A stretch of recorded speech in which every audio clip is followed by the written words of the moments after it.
Rob Toohey here. Hello, everyone. Bit of a black screen here for just 1 second as I make an adjustment that I need to make before I can show you this. This video is concerning the Fantasy Grounds Syrinscape Sounds chat triggers. What you're seeing on the screen now is the Fantasy Grounds Syrinscape Sound Links module and extension, which is a requirement to use the one that we're talking about here in the video. So in addition to the Syrinscape subscription that you need to make all the sounds work, of course, you also need the module shown on screen, and then the additional chat trigger module is what we're talking about in the video. And I'll go ahead and play the video so that you guys can see how it all works, and I'll have all the links that you need in the description of the video below. So please enjoy that. This video is to demonstrate the new chat triggered sounds for my Syrinscape Sounds extension for Fantasy Grounds. This feature is being released as part of version 1.4 of the extension, and it allows you to search for text in the chat output in order to automatically trigger a sound. So let's go through how you can set those up. We'll open up our Syrinscape Sounds window, and up at the top there's now a new Chat Triggers button. Click on the Chat Triggers button, and as you can see here, I've got a bunch already defined. These were created, these are actually part of a module which will be available on DM's Guild. These are the same auto triggers that were available in Rob Toohey's Sounds module, which was for sale on DM's Guild, but this has been now recreated and updated to work with my new Syrinscape Sounds extension. So let's go ahead and create a new one and give it a name. So there's basically just three fields here in our trigger. The first is our trigger text. This is the most important one.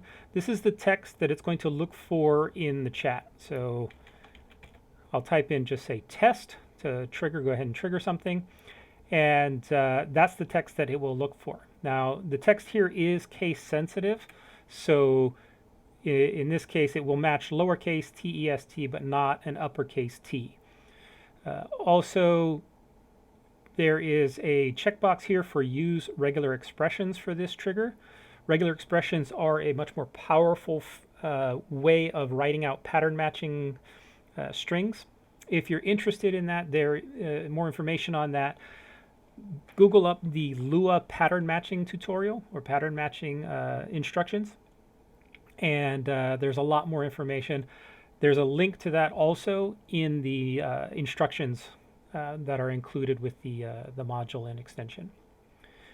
So once we've got our triggering text here defined, then we need to apply a sound. So let's say we're going to apply a fireball, and we'll take one of these fireballs. So for example, this fireball here. Now this is what it sounds like.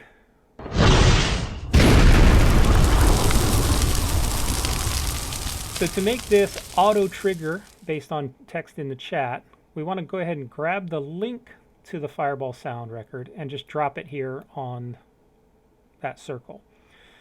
Now, it's important that you don't drop the play or the stop links. Don't try and drag and drop those. Those won't work. You really only want the sound link here to go in there. Now, once you have that all set up, and then it's ready to rock and roll, we can just go ahead and type test, since that's our trigger, and our fireball plays. Now if I type in capital test, you can hear it won't do anything because it is case sensitive. An example of something that you can do with regular expressions is allow multiple cases. So for example, I could do capital T or lowercase t, and then I'll trigger that. So it will work on capital test and a lowercase text.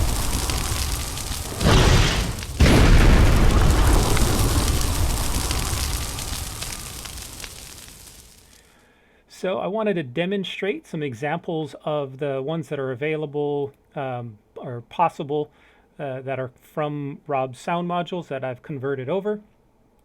So I've created a little test character. You can see here with a bunch of different abilities. We've got some weapons and some magical spells and other things. So I can roll, for example, a blowgun or a crossbow. And if I go ahead and do a critical with my crossbow, it does a little bit extra sound. Things like acid splash or spiritual weapon all can provide some interesting automatically triggered sounds for you in chat. Now, one thing to be careful of, or to be aware of, the triggers that will trigger sounds, or the chat messages that will trigger sounds, have to be visible by the players. So anything that is rolled into the dice tower or that is set to GM only view will not trigger any of these sounds. So in general, I recommend in the options, you make sure that show GM rolls is set to on. Because if it's set to off, then any rolls you make as the GM will be hidden from the players and will not trigger any sounds. Thank you.